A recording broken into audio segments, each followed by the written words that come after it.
All right, we are live again. This is Monica on Echo FM, Facebook Live.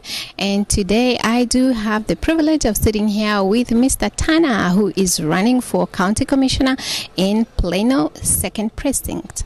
So, Mr. Tanner, if you could just officially introduce yourself, tell us what you're running for. I already mentioned it, but just say it, why you are running. Hi, everybody. My name is Tanner Doe. I'm running for Collin County Commissioner, Precinct 2, which is part of Plano, Allen, Murphy, Wiley, Lavon, Saxe, Josephine, Nevada, all the way out there. The reason I'm running for this position is because not a lot of people know about this position or concerned about this position, but it is a very important position. When we're talking about a political position that has an impact on your day-to-day life, is this position. When you're talking about your trash to your water, your infrastructure, your property tax rate is what determined by the Commissioner Corps, because there's our 37 elected officials in Collin County, but only 5 of them will determine your property tax rate. So that's why it's important for people to know about this position and learn more about it, and that way we can participate and do what we can for our community. Okay. Actually, if you saw my caption on Facebook, I said that people need to come so that they can know what a county commissioner does. You know, a lot of people don't really know what a county commissioner does, what resources are available for them. And so if you can just touch a little bit what resources are available for, daily-to-day person. Well, there's the mental health that the county provides for the citizen in the county. There used to be a county hospital, but the current commissioner, of course, sold that, and so a lot of our patients going to Parkland for service. And we also provide trash. We also dealing with like 911 facility and the sheriff department, especially in the rural area. Police could not get there all the time, so we do rely on the sheriff department to assist. And we also have the facility called Texas A&M Extension Agriculture Life, where they educate the community if they want to learn about agriculture and get back into workforce in that department. So in the Democratic ticket, you are unopposed. You got what, 6,000 votes? A little bit over 6,000 votes. Okay, and what are you going to do different from your predecessor? Well, what I'm going to be doing different is I'm going to be as transparent as possible to the people in my precinct and people in the county, because that's what they're not doing that right now. They won't even allow me to go see some of the facility that I'll be responsible for. But they told me to wait after the election because they don't want to offend my opponent. They are fearful that she will basically not, if she win again, they're afraid that she's not going to support their funding. So that is something that needs to change. No organization should be afraid of their elected official, especially as a candidate. I should be able to have access to go see those facilities so that I can know what I'm going to be responsible for and how they are doing right now, and if the money for that distribute to that organization, if they're going to use that money wisely or not.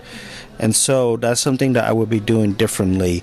And I know that my opponent is saying that I'm inexperienced, but she's right. I am inexperienced in taking money from the NRA. I'm inexperienced in corruption. I'm inexperienced in taking money from the special interest group or any of the corruption-wise. I'm inexperienced in those. But what I do have the experience is working with elected officials from both federal and state level. So when we're talking about the job of the commissioner, I work with congresswomen in dealing with infrastructure and economic development. I work with governors of the state of Texas dealing with juvenile delinquency program in the Criminal Justice Division. I work on Veterans Affairs, Armed Forces. So I do have the experience and the knowledge to do this job. I just don't have the experience that Republican thing I am lacking. The experience of corruption is what you don't have. Exactly. Okay, that is nice. So when you talk about you do not have access to facilities, are these facilities that are supposed to be accessible to the public? Yes, this facility is supposed to be access to the public. So as a private citizen, I can go see it, but you're not going to... That you're a candidate, you can't. Yeah, now that I can. But I want them to show me what they're doing. I don't want to come in as a citizen and... Because you're not going to have that same visitation hours or experience when you come in as a candidate versus you come in as a private citizen. So I want to be able to see what it's like as a candidate going in, what they present me, and as a private citizen, when I go in, what they present me. So, sometimes people treat you differently when they know who you are, and when you're showing... I thought you get privileges. Yeah, the privileges when you show up to places, but then when you go to places when people don't recognize you and not knowing who you are, you'll be able to get more answer out of that, and that's what I want. And I went and visit the place as a citizen, but now I want to see the place as a candidate and see what resource, because there's always two sides to the story, right? Yeah. So as a commissioner corps, their reason for funding the facility, as a facility, why the reason needing those money for. So we got to work together. We got to be transparent. Absolutely. I agree with you. If you can tell viewers, why did you decide to run? Well, I always passionate about serving this country. It is my civic duties. This is how I was brought up. My family is in politics in Vietnam. And so they always tell me, my great-grandfather always told me to always do what I can for this new country that saved us and give us a new life, because we came over here 43 years ago because of the Vietnam War. So when we're here now, this is our home. We don't have a home back in Vietnam anymore. So as a citizen, I always want to do what is best for this country. Our family motto is God, family, and country. So my great-grandfather always told me that without one, there's not going to be the other. And as a citizen, you always want to do what you can for this country. So I serve in the military. I work for elected official. Politics is never... Running for office was never my intention. I like to be the guy behind the elected official. I feel like I have more impact on that. But working for them changed my thinking, my perspective as to... Now I need to step in and do the changing, because they've been there for so long. They are part of the problem. So to me, if you're not going to be part of the solution, you're going to be part of the problem, then you're the problem. So I need to, that's why I'm getting in, so I can change that. And serving in the military and coming back and being told to pack up my stuff and go home because I don't belong here. And serving in the military and going out to the combat zone and coming back, I feel like our country is more like in a war zone than the actual combat, especially the students. They should not have to live in fear of someone's going to come into school and shoot them. A lot of them lost more friends than an actual combat veterans that serve in the military. Especially some of them served 20 years and they probably didn't lose as many friends as the students. And so I feel the divisiveness, the discrimination, and when people tell me I can't do something, I like to prove them wrong. So if they tell me get out of this country because you don't belong here, I do belong here. Yeah. I pay my dues. I serve this country. I swore an oath to defend the Constitution of the United States of America. I have the right to be here as much as the next person, and that's why I'm jumping onto this race. Originally, I was running for Congress, but most people already know about Congress and Senate. It's just, to me, that's why I step back down and run for the commissioner, because I want to be able to make the most impact at the local level. And that's where change will start, is at the local level. Collin County has been 50 years since a Democrat in office. It has been ruling by one political party system. And so there is no You can't tell me the commissioner court sitting up there with 5 elected officials, all Caucasian, all in their 50s above, tell me that they can understand the other rest of the population in Collin County understand. Like, I'm not going to be able to tell you how I feel about the African American community because I don't live in the community. I don't know, but I can be able to reach out and talk. But we do have a common interest, right? We care about our children. We care about our property tax rate. We care about what makes this country great, and so that's why I'm in the race. All right, that's good. So let's jump a little bit and talk about domestic violence. I am an advocate of domestic violence, and I just would like to know, as a county commissioner, if elected or when elected, what does your office or what will your office have to offer for victims of domestic violence, or what resources would be available at the time for victims of and survivors of domestic violence? Well, when we used to have a hospital, we were able to assist more people, but now we don't. A lot of them go to Portland. My opponent is about mental health. That's her champion. She claimed, but when I look more into it, she hasn't done much about it. If you're a champion of mental healthness or substance abuse program, you would not vote to shut down a county hospital.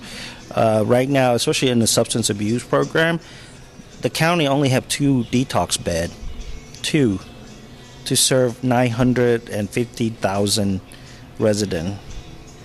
And if you're a male between 17 and under, they can't see you at all. So you have to wait. So these people are waiting in line for months to get help. And during those times, they need to go to prison or end up taking their own life. And that's something that, as a community, our county is growing. We need to be aware of those and take care of it, because that's what being an elected official is about. You're running to help take care of the community, the well-being, not the special interest group, not someone who put money in your pocket or your buddy. No. So when you say that the hospital was shut down, are you saying you would work to reinstate the hospital? I would, because our county is growing and we need a county hospital to take care of the people in our county. Bottom line, I mean, why do we need to pass the burden to Dallas County? It's not fair to them. We are one of the richest counties, and we should be able to take care of our own people. We should not go to our next door neighbor and basically mooch off of them, right? And saying that, oh, we save money, we're running a good county, look at us, we're being fiscal conservative. Yeah, you're being fiscal conservative, and you cut all the money from the poor, and you don't take care of the people in the community, and you can't go out there and criticize and saying that, oh, we don't want Collin County to turn to Seattle or California because of homelessness and all this stuff. But yeah, of course, nobody wants Collin County to turn into Seattle or California. Number one, housing market is way too expensive, so they can keep that. I don't want homelessness in the street to around the downtown area. It's too hot. It's inhumane for us to not take care of the people in our community. And I know that I can't judge them. I don't know everybody's situation, why they're homeless, but I know that I have an obligation just to reach out and extend the help to them.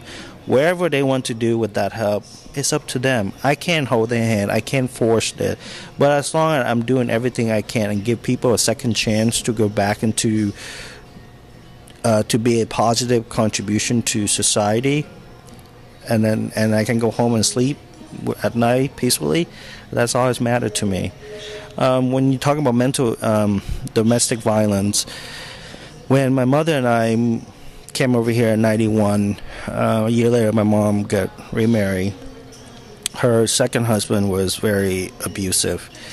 He would beat her with the neon light. I witnessed that she smacked that into her head. And at 14 and 15, I couldn't do anything. Number one is, I guess it's disrespectful, but in a way I feel that I should be able to beat the living crap out of that guy. But I'm glad he's out of our life now. And it's just the abusiveness toward her and toward me, and I'm glad she got out and she remarried again, and she's happy now. I'm so sorry that you also got to witness that. Actually, one of the things that I'm doing about domestic violence is also including children that got to witness, because most of the time the statistics that we have out there, they do not include, somebody like yourself that you got to witness your mother going through that. That in itself is, tormenting, and it can be very stressful. I am so sorry that you had to go through that. So talk a little bit about why mental illness is so important to you, because it's one of the issues that you're running on. Well, mental illness is important to me because I am also a victim of that. I suffer from PTSD for my deployment. 2 years ago, I thought about committed suicide. I almost become a statistic of 22 veterans commit suicide a day. And while I was at the treatment, because I lost 10 friends during my last 10 years of my life. Are those 10 friends, did they commit suicide, or how did they die? There are 2 commit suicide and 2 to illness, and then the rest is to combat related. And I feel like they all left me. I feel like I'm being punished by God. I feel like I have no purpose anymore, especially when you get out of the military and you're struggling to find your place in society. You're struggling to just trying to be a positive to community, and it seemed like all the door was shut, and I feel like I have no meaning anymore, no purpose. But when I went to the treatment, and on the weekend they let us go home, and I went and visit my friend's grave, and I sit there and because when I have issues or problem, he's the one I go talk to. They call him my Batman, I'm his Robin. So when I sit there and I meditate and I just talk to him, something inside say, you need to run for public office. You need to run. You're not useless. You have the experience. You have everything you need to do this job. Just get up and do something. And so when I run for Congress and I talk to people, and a lot of them don't know the local level. They don't know much about politics. They're not engaged in voting. They just don't think their vote matters. And that's why I decided to step back and run for county commissioner, so that I can stay here locally. I can help the community. I can talk to them. I am not a politician, and I know that people say when I say that I'm a politician, but truly I'm a public servant. All my life I have been a public servant. I do Habitat for Humanity. I travel the world. I went to Mexico to help build houses and feed the hunger, and so I want to use what I learned to give back to the community. And so mental illness is important to me because I was the one who was in their shoes. I know the struggle. I know the darkness. I know the depression. I lost friends because they were in the same spot as I was. They have, just one day I just received that he passed away, and I was like, wow, I just talked to him yesterday, and you don't know what happened, the dangers of it. So I want this to be my focus, to help veterans out there. I want, if you truly care about veterans, help them, and especially call your congressman, call your senator, ask them to change the VA system. And I will recommend that our congressmen and senators use the VA as their health care provider instead of having their own personal health care. I guarantee you that will change the VA system really fast. Right now, even within the VA, the psychiatrists are quitting left and right. There are a shortage of that. Veterans have to wait hours or sometimes months to be able to see, to get help. By that time, it's too late. And a lot of times people don't understand is stop all this talking. It's time for action because time is running out. Time is valuable. Time is precious. And if we just sit there, we keep talking about it, oh, we couldn't do this because of that. I don't have time for that. If I see there is a problem, don't tell me there's a problem. Tell me how to fix it. And then together, we fix a problem and we move on.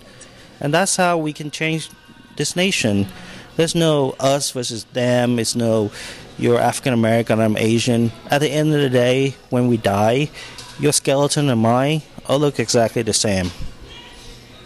So I've never heard it put that way, but now that you say that, it is true.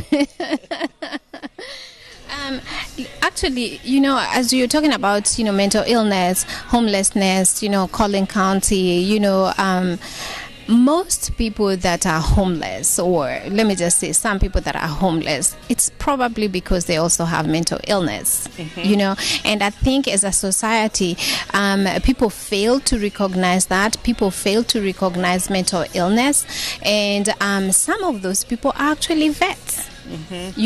So because of PTSD and not getting that help, soon enough, they end up being homeless. And those are they can't keep a job. Exactly, and those are the people that you are trying to bring in and help. Yes, absolutely, because they suffer. They weren't able to get the help on time, and so they can't keep a job. And then they go into divorce and they lose everything and they end up back in the street and they don't know what to do with themselves. Sometimes they get into drugs, alcohol, and they end up committing suicide and just wasted their life.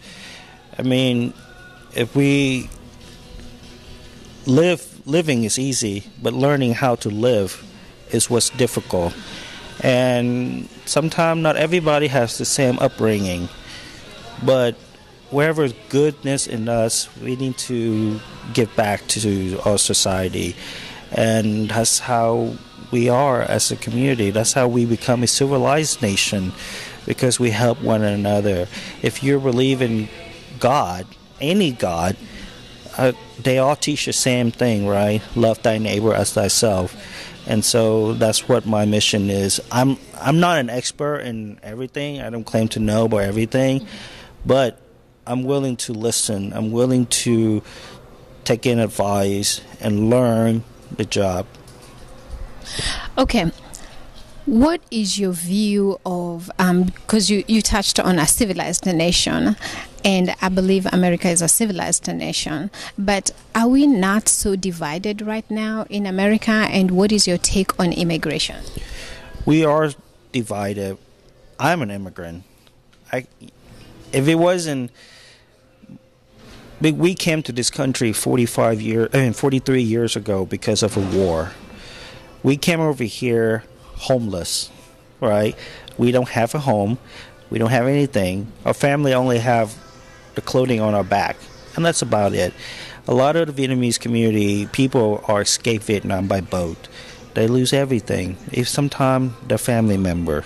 And when they came over here, if it wasn't for the goodness of other people that was here already, like churches, a temple, helping them, giving them a new life, start taking and sponsor them, provide housing, give them a job to build up. And if it wasn't for them, we would not be where we are today. And I will not be here and get a good education, serve in the military, and sit here talking to you. We live the American dream. This is what immigration, this country was born immigrants. We came here for a better life. Our founding father come here for prosecution from the British. And so whatever's going on right now, we're just going against every single thing that this country was found on. And separating children and from their mother at the border is not humanity at all. And like I said, the 2016 election is neither you vote for someone right now or you vote for humanity. And 2018 is going to be the same thing. It's a vote for humanity. It is time that we all wake up and help one another and be the goodness that's what this country was found on.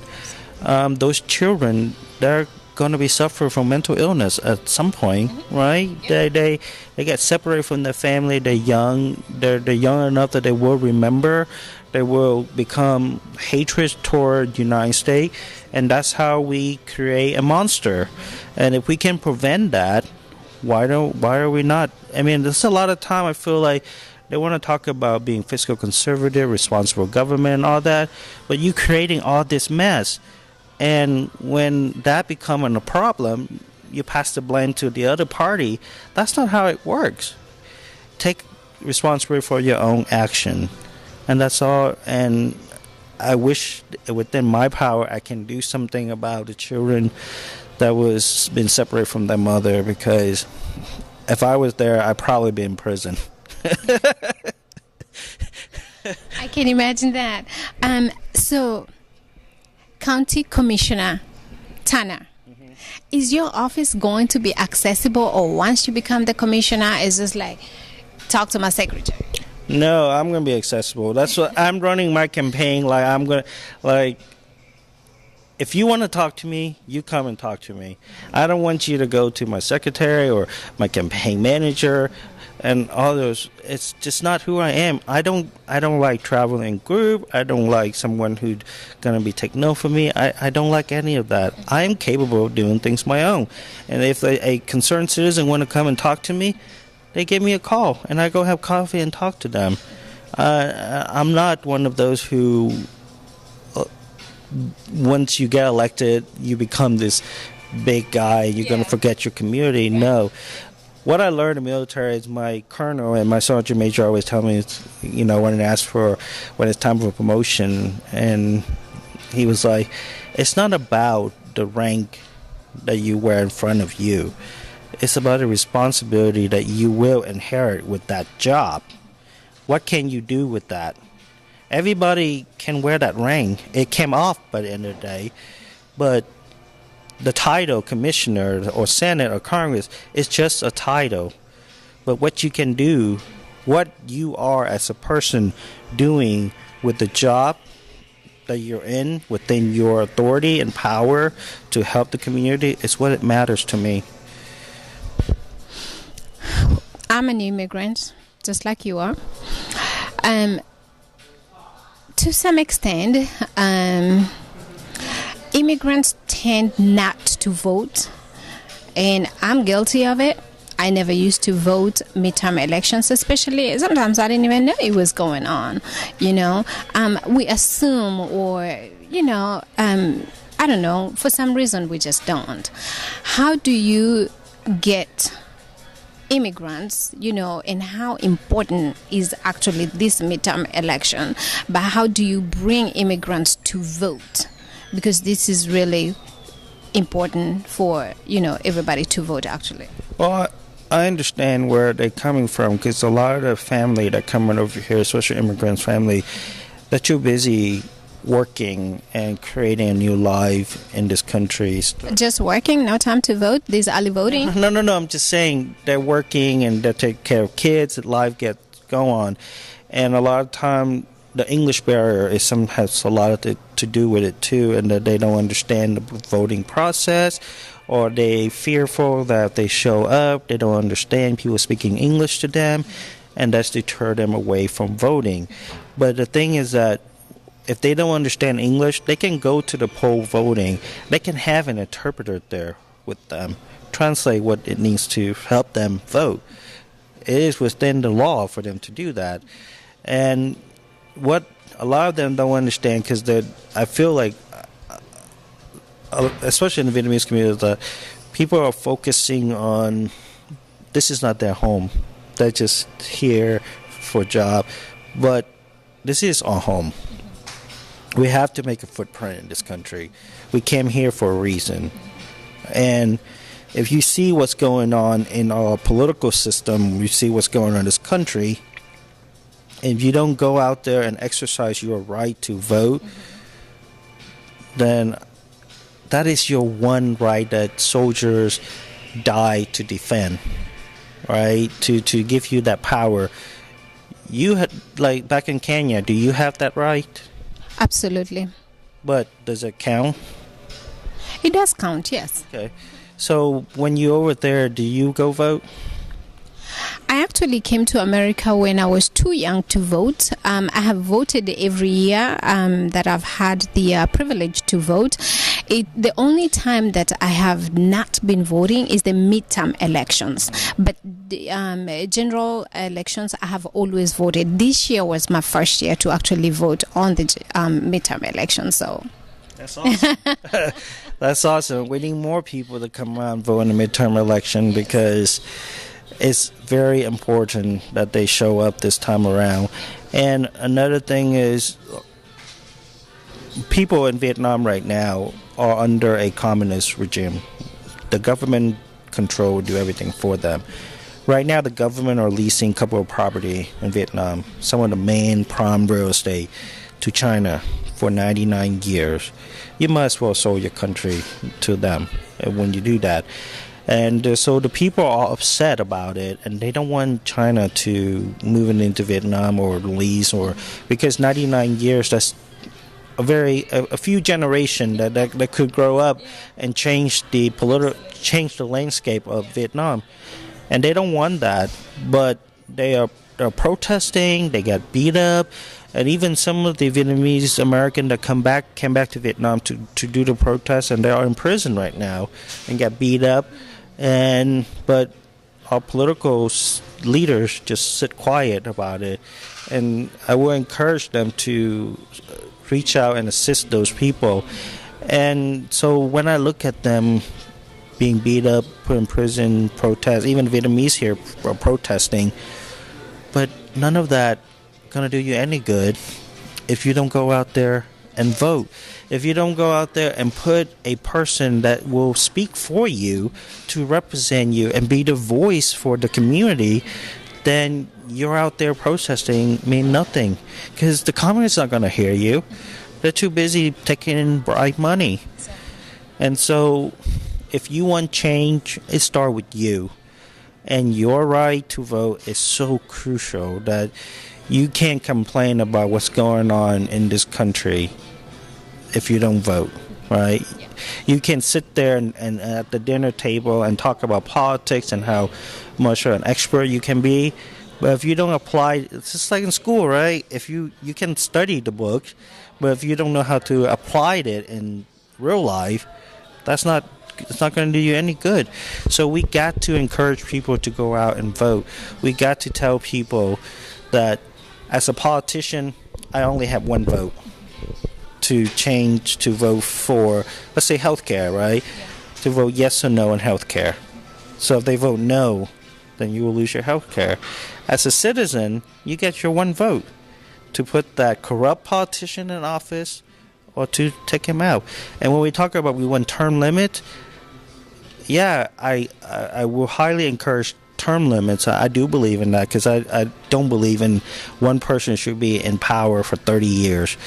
And so we don't have to change the law if they don't want to, because politicians are not going to want to change that. So stop voting for them.